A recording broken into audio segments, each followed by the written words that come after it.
Satyanarayana CPM కార్యదర్శి ప్రొద్దుటూరు. ఈరోజు కేంద్ర ప్రభుత్వము జిఎస్టీని తగ్గించినాము, పండగ చేసుకోండి అని చెప్పేసి దాన్ని ప్రచారం చేయమని రాష్ట్రాల్లో ఉన్న పార్టీలందరికీ కూడా ఇట్లా చెప్తా ఉన్నారు. అంటే పండగ చేసుకోవడానికి సబ్బులకు, షాంపూలకు, పౌడర్లకు జిఎస్టీ తగ్గించి పండగ చేసుకోమంటే ఇది పండగ ఏ రకంగా జరుగుతుందో మాకు అర్థం కావట్లేదు. మేము అడుగుతున్న కేంద్ర ప్రభుత్వాన్ని ఒకటే, మేము పండగ చేసుకోవాలి అంటే ప్రజలు నువ్వు పెట్రోలు, డీజిలు, గ్యాస్ ధరల పైన జిఎస్టీ ఎత్తివేయి, అప్పుడు ప్రజలు పండగ చేసుకుంటారు.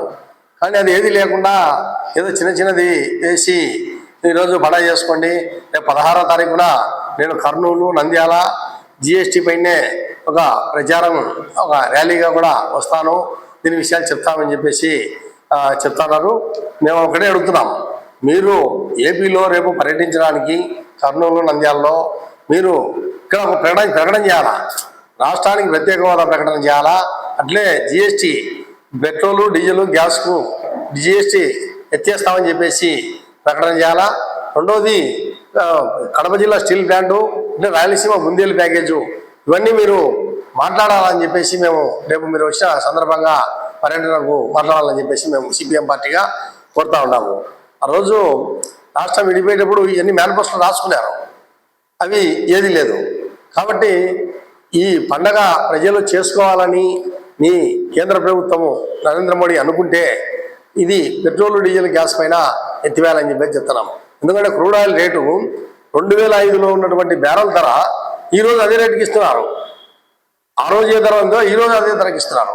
అయితే దాన్ని ఈరోజు ఏమో ఆ రోజు డీజిల్ 35 రూపాయలు, 40 రూపాయలు ఉండేది, ఈరోజు 110 రూపాయలు పెట్రోల్, డీజిల్ అమ్ముతూ ఉంటారు, 100, 110 రూపాయలు అమ్ముతున్నారు.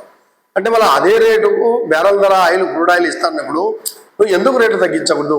ఇవన్నీ పెట్టుబడిదారుల కోసం మీరు ఊడిగలు చేయడం తప్ప, పెట్టుబడిదారుల లాభార్జన కోసం పనిచేయడం తప్ప, పెట్టుబడిదారులు పండగ చేసుకోవడం కోసం మీరు పనిచేస్తున్నారని చెప్పేసి స్పష్టంగా కనబడతా ఉంది. 2005లో ఉన్నటువంటి క్రూడ్ ఆయిల్ ధరే ఈరోజు ఆయిల్ సరఫరా వస్తూ ఉంది. కాబట్టి వెంటనే మీరు జిఎస్టీని ఆయిల్ పైన, గ్యాస్ పైన, డీజిల్ పైన తగ్గించాలని చెప్పేసి మేము సిపిఎం పార్టీగా చేస్తా ఉన్నాము. లేని పక్షంలో దీన్ని అవసరమైతే రాష్ట్ర వ్యాప్తంగా కూడా ఆందోళన చేపడతామని చెప్పేసి ప్రజలను సమీకరించి మేము విజ్ఞప్తి చేస్తూ ఉన్నాము. ఎందుకంటే అవి తగ్గిస్తే అన్నీ తగ్గుతాయి, మీరేమి ఈ చిన్న తగ్గాల్సిన అవసరం లేదు.